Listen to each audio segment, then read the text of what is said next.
Hello everyone, আসসালামু আলাইকুম। কেমন আছেন সবাই? আজকে এটা ছিল মসজিদুল হারামে আমাদের দ্বিতীয় দিন।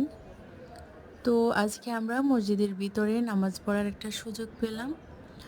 আ মসজিদের ভিতরে নামাজ পড়াটা খুব একটা ভাগ্যের ব্যাপার এখানে। কারণ আজানের ১৫ থেকে ৩০ মিনিট আগেও যদি আপনি আসেন, এখানে কিন্তু আপনি মানে বসার কোনো সুযোগই পাবেন না।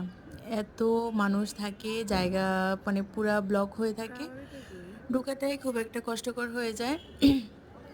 তো আমরা তো বাচ্চা নিয়ে এসেছিলাম আজওয়াতকে নিয়ে। তো আমাদের জন্য আরো ব্যাপারটা আরো কষ্টকর ছিল আমাদের জন্য।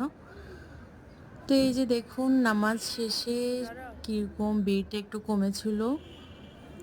পুরা পাকা হয়ে গিয়েছিল মসজিদটা। কারণ সবাই এই সময়টাতে খেতে চলে যায়। তারপরে আমি অনেক চেষ্টা করলাম ক্লক টাওয়ারটা তুলে ধরার জন্য, কিন্তু কিছুতেই তুলে ধরতে পারছিলাম না। নিচে গেলে হয়তো দেখা যাবে।